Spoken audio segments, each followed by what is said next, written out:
Bonjour à toutes et à tous et merci à vous de nous rejoindre pour cette nouvelle édition. Voici les titres qui vous seront développés.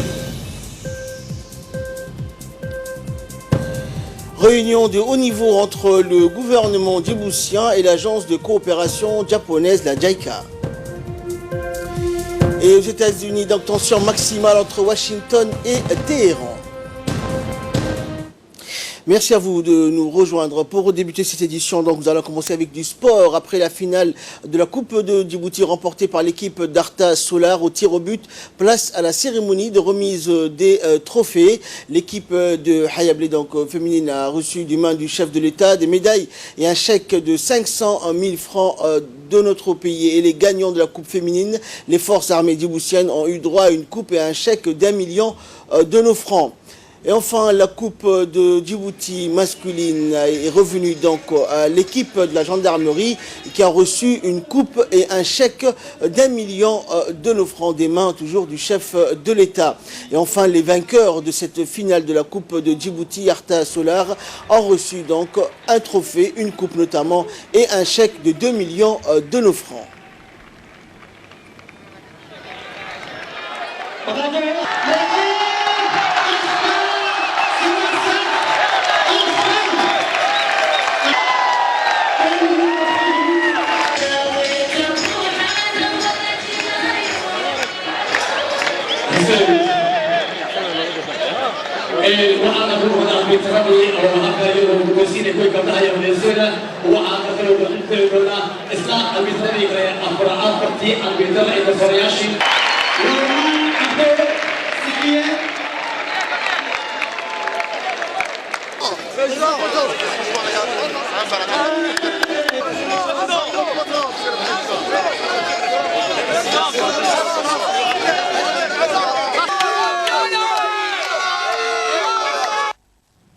Et toujours en sport, après une victoire 3-0 en face donc à la gendarmerie nationale, les dirigeants, encadreurs et joueurs de l'équipe AS Arta Solar 7 se sont retrouvés donc au Pizzaiolo pour célébrer le titre de champion de la Coupe de Djibouti.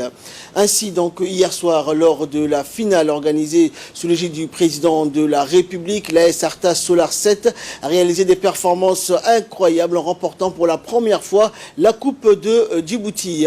Une victoire célébré donc par l'ensemble de l'équipe en présence de son président Tayoro Tomi Nikos, et c'est dans la joie et des chants organisés autour d'un dîner que l'AS Arta Solar 7 a tenu à festoyer cette consécration qui est le fruit des efforts communs de tous les composants allant des dirigeants, staff, joueurs et supporters. Un sentiment donc de fierté pour cette équipe qui a tout donné pour briller sur le podium malgré un adversaire redoutable tenant du titre de l'édition précédente. Et tout le staff.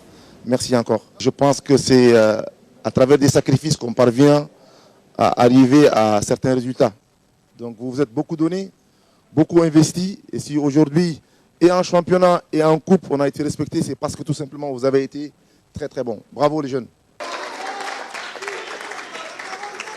Maintenant, le plus difficile reste à venir parce que d'abord, on va devoir défendre un premier trophée qui est là déposé. Parce que la saison prochaine, on s'en va en challenge. Il va falloir qu'on puisse le garder et l'accompagner par d'autres trophées. Donc ça veut dire qu'on doit encore monter d'un autre cran. On doit monter encore plus. Et comme l'équipe va jouer la Coupe d'Afrique, parce que M. Tomi insiste à ce que l'on joue la Coupe d'Afrique, ce qui est très bien pour nous faire grandir, cela veut dire aussi que le club a de grandes ambitions. Et le président de la formation AS Arta Solar 7, Tayoro Tomi Nikos, s'est également exprimé. Il a d'abord félicité son équipe pour cette belle victoire et a promis de l'accompagner pour aller encore plus loin. On l'écoute. Bravo, vous êtes battus toute la saison, c'était pas facile. Donc je suis avant tout content pour vous. On est champion aujourd'hui. Je tiens à remercier le coach Moussa qui est là avec nous aujourd'hui. Vraiment, il a fait un très bon travail avec vous. Je le remercie vraiment beaucoup de vous avoir emmené en finale aujourd'hui et que vous ayez gagné cette finale. Donc voilà, je tiens à le remercier. Maintenant, il y a tout le staff technique qui est là. Je tiens à ce que vous puissiez vraiment vous applaudir parce que vous avez fait un travail énorme. Et aujourd'hui, je suis content grâce à vous. Également dans l'actualité, le ministre de l'économie et des finances a organisé donc une réunion déjeuner avec le vice-président de l'agence japonaise de coopération internationale à la tête d'une délégation de l'agence japonaise donc au Djibouti Palace Kempinski, une rencontre à laquelle la ministre des Affaires sociales et des Solidarités Mouna Ousmane Aden accompagnée des membres de son département et la ministre du Logement Amina Abdi Aden, le directeur de l'agence de réhabilitation urbaine et du logement social ont pris part lors de cette réunion de concertation et d'échange d'une présentation portant sur le projet Zéro Bidonville, ce programme audacieux qui va intégrer donc le plan de résorption de l'habitat précaire et permettra d'en finir avec les bidonvilles dans la capitale en améliorant durablement les conditions de vie urbaine et en répondant de manière appropriée aux besoins de logements décents. Et en fin de réunion, le directeur de l'agence de réhabilitation urbaine et de logement social, Abdelrahman Ali Ahmed, qui s'est exprimé au micro de la presse, a souligné donc le noyau de cette rencontre. Écoutons-le pour plus d'informations.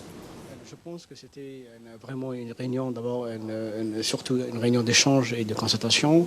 Et nous avons eu l'occasion de présenter au vice-président de la JICA qui était de passage à Djibouti sur le programme Zéro Bidonville lui-même, les quartiers concernés, les conditions dans lesquelles les populations vivent actuellement. Et nous avons pu discuter sur la création d'emplois qui va se faire dans ces quartiers, l'implication également de la population au programme Zéro Bidonville, parce qu'on veut changer une approche. On veut maintenant que la population soit plutôt des acteurs du programme Zéro Bidonville, plutôt qu'ils étaient ceux qui subissent le programme. Et je pense qu'aujourd'hui, nous avons eu vraiment une large gamme de discussions avec le vice-président. Il y a eu des échanges d'expériences, comment la JICA a réussi à également faire des opérations de restauration dans notre pays. Et les échanges ont plutôt été très très intéressantes. Et ça nous a donné l'occasion de présenter le programme, les axes du programme, le coût d'investissement, les quartiers qui sont concernés et vraiment la mise en œuvre et les acteurs, tous les acteurs, que ce soit publics et privés, qui sont impliqués à la réalisation et à la mise en œuvre de ce grand programme, qui est un programme présidentiel. Et vraiment tout le monde doit s'agir pour que nous puissions rendre notre pays et nos quartiers des quartiers sûrs, des quartiers résilients face au changement climatique et surtout pouvoir aider les ménages à avoir un meilleur accès à l'eau, à l'électricité et surtout un meilleur accès au logement. À présent, je vous propose de suivre l'intervention de la ministre des Affaires sociales Mouna Ousmane Aden. L'honneur de recevoir aux côtés du ministre des Finances et la ministre du Logement, le vice-président de la JICA, pour lequel on a une réunion de travail concernant l'ensemble des programmes de développement du pays. Le Japon est d'abord un pays ami, un pays frère, pour lequel énormément de projets sont développés au jour d'aujourd'hui. Et cette visite du vice-président de la JICA fait suite à notre rencontre à Washington du monsieur vice-président, pour lequel nous avons d'abord eu une bonne réunion de travail à Washington, une bonne réception et vraiment un partage important de l'ensemble des objectifs de la vision du président de la République, son Excellence Ismaïla Omar Guelleh, pour lequel nous voudrions qu'il puisse nous accompagner dans les programmes de développement, mais aussi nous aider en tant que pays à pouvoir renforcer l'accès aux services sociaux de base, le bien-être de la population, qu'elle soit en milieu urbain ou en milieu rural. Donc pour nous, c'est aujourd'hui une heureuse et riche réunion. Et nous avons exposé l'ensemble des programmes que nous avons à notre niveau et au niveau de nos départements respectifs pour que nous puissions programmer et entamer une programmation avec eux par la suite, Inch'Allah. Le ministre de l'Enseignement supérieur et de la Recherche, Dr Nabil Mohamed Ahmed, s'est rendu à Kigali, au Rwanda, pour participer au SDG Implantation in Africa des ministres de l'Enseignement supérieur et de la Recherche scientifique de la région. Et le ministre était accompagné dans ce déplacement de son conseiller principal, Dr Fahmi Ahmed. Durant cette importante conférence sous le patronage du président du Rwanda, Paul Kagame, le ministre djiboutien a eu l'honneur de faire un discours important sur les stratégies du secteur de l'enseignement supérieur et de la recherche scientifique à Djibouti et en Afrique et son impact sur le développement de notre continent africain. Le ministre a montré également l'apport des données statistiques et l'impact du numérique pour améliorer nos sociétés et garantir un développement durable en Afrique. Dans le cadre du développement, du renforcement des relations d'amitié, de solidarité et de coopération entre Djibouti et l'Éthiopie, une importante délégation djiboutienne conduite donc par le ministre de l'Équipement et des Transports, Moussa Mohamed Ahmed, a effectué le 14 juin dernier une visite officielle de travail. Donc, en Éthiopie, cette visite fait suite à l'invitation de Mme Dagmawit Moges, ministre éthiopienne des Transports. Le ministre des Transports est accompagné à l'occasion de cette visite du directeur général de l'Agence djiboutienne des routes, du directeur général par intérim de l'autorité de l'aviation civile et du directeur des affaires maritimes. Les deux ministres donc, en charge des transports ont co-présidé une première réunion plénière au Sheraton d'Addis Abeba en présence du ministre délégué auprès du ministre des Transports et de l'ambassadeur de Djibouti à Addis Abeba. Et les deux ministres, après s'être félicités de la qualité des relations de coopération qui existent entre les deux peuples frères, ont évoqué les voies et moyens susceptibles de promouvoir et de développer davantage les liens d'amitié et de coopération entre les deux pays, la poursuite des efforts tournés vers le renforcement de l'intégration économique entre les deux nations et l'état d'avancement de plusieurs projets djibouto-éthiopiens qui sont en cours de réalisation. Durant son déplacement à Genève, en Suisse, pour prendre part à une importante conférence réunissant les ministres du Travail, membres de l'Organisation internationale du travail, le ministre djiboutien du Travail a prononcé un important discours. Dans son allocution, le ministre a retracé l'évolution du travail dans notre pays et est revenu également sur les différentes stratégies et réformes mises en place pour l'amélioration des conditions des travailleurs djiboutiens. On l'écoute. De prime abord, j'ai l'infime honneur de transmettre les vives félicitations de son Excellence, M. Ismaël Omar Guelleh, président de la République de Djibouti, à l'Organisation internationale du travail. En effet, cette 108e conférence de l'OIT revêt un statut particulier car elle coïncide avec la commémoration de l'anniversaire de ses 100 ans d'existence avec l'ensemble des États membres et traite des thèmes majeurs pour l'humanité laborieuse, notamment l'agenda du travail décent. C'est donc avec une immense joie que la délégation djiboutienne partage avec les délégués et représentants des États membres ce moment historique où l'OIT se remémore son passé avec fierté au regard de ses réalisations et de ses acquis qui sont incommensurables pour les travailleurs, pour les employeurs et pour les États membres. Pour revenir à la politique de développement engagée sous la houlette de son Excellence, Monsieur le Président de la République, Ismaël Omar Guelleh, la question de l'emploi suscite une attention particulière. Comme pour la plupart des États présents à cette Assemblée, nous sommes confrontés à un problème de chômage. De ce fait, la politique économique initiée par la République de Djibouti est fondée sur la valorisation de ses atouts naturels, notamment sa position géostratégique au débouché de la mer Rouge et de l'océan Indien sur une des routes les plus fréquentées au monde.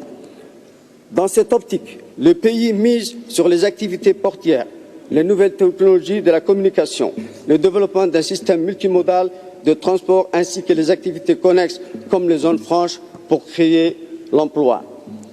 La République de Djibouti agit sur tous les leviers pour valoriser les ressources humaines. Ainsi, la formation dans tous les secteurs porteurs qui offrent des opportunités d'emploi est privilégiée, tout comme l'amélioration du cadre institutionnel pour capter les investissements afin de faire émerger un environnement favorable aux affaires et promouvoir un tissu de PME-PMI créateur d'emplois. La République de Djibouti, qui maintient une tradition d'accueil et une politique de portes ouvertes à l'égard des réfugiés et des migrants originaires des pays limitrophes, croit fermement que l'immigration ordonnée s'effectuant dans des conditions décentes profite à la fois aux migrants et à la société djiboutienne. C'est pourquoi une stratégie de migration de travail est mise en œuvre. Les attentes des populations de nos États sont identiques. Promouvoir un modèle de solidarité multipartite dont le socle commun est d'assurer un travail décent pour tous, d'étendre les bénéfices de la protection sociale au plus grand nombre et à l'accès à des services de qualité. La République de Djibouti s'est dotée d'une assurance maladie universelle, d'une stratégie nationale de protection sociale élaborée par le ministère des Affaires sociales. La question genre est une priorité politique à Djibouti à travers l'introduction d'une nouvelle législation qui prolonge les congés de maternité de 14 à 26 semaines. Par ma voix, la République de Djibouti affirme sa détermination à s'acquitter de ses responsabilités constitutionnelles avec l'interprétation nationale de l'agenda 2030 ODD 8 et l'appropriation de l'approche de l'avenir du travail. Enfin, je formule le souhait que la communauté internationale puisse atteindre les objectifs de développement durable qui lui permettront très certainement de répondre aux défis mondiaux auxquels nous sommes confrontés. Littérature, à présent, un événement réussi courant cette semaine a eu lieu donc à la librairie Victor Hugo, une journée intitulée « Un jour, un livre » organisée par nos poètes et écrivains qui ont contribué de par ces ouvrages à la promotion de la littérature djiboutienne.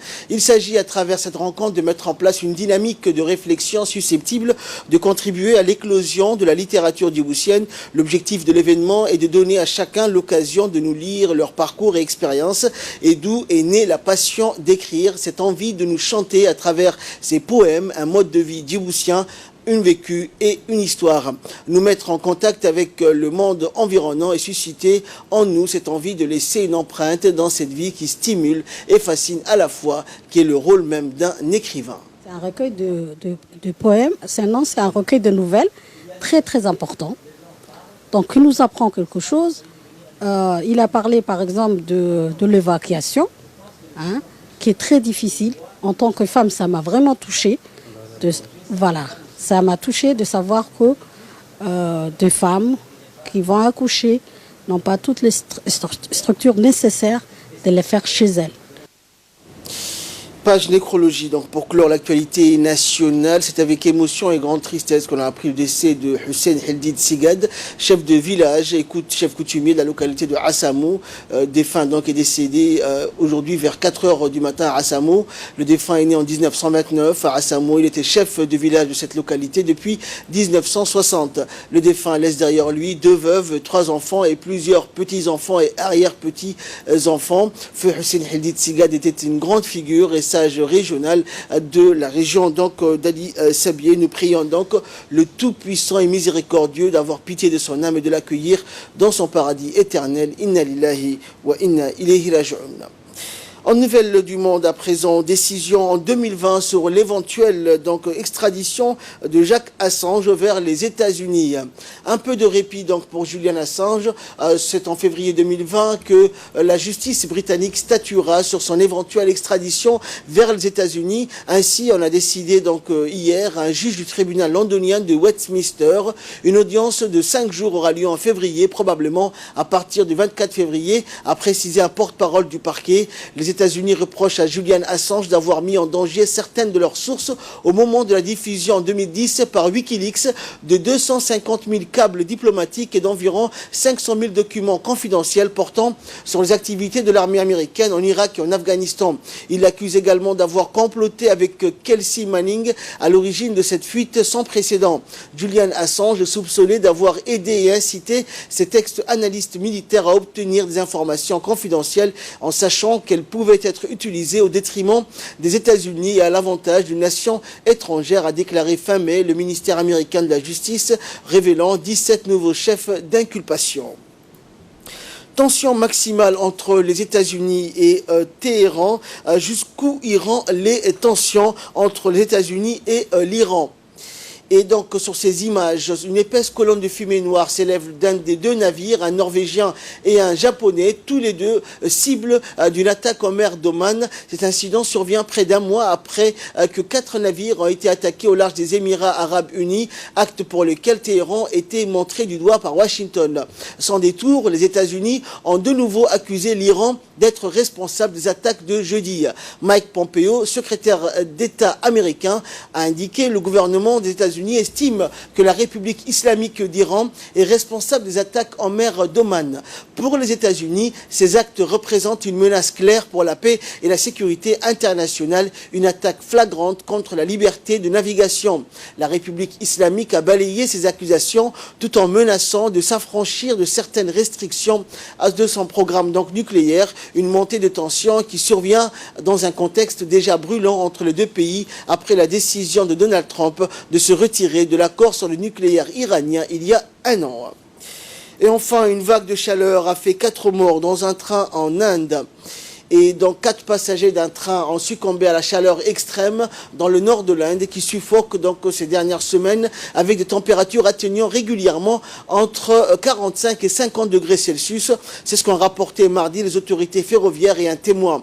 Les passagers avaient embarqué lundi après-midi à Agra, ville de l'emblématique Taj Mahal, et étaient en route pour Coimbatore, dans le sud du pays. Ils voyageaient dans des wagons sans air conditionné, les classes les moins chères. Un passager qui faisait partie du groupe de voyageurs a déclaré à la presse locale que le climat avait transformé le wagon en four. C'est tout pour cette édition. Merci à vous de l'avoir suivi. Excellent après-midi sur Télé Djibouti.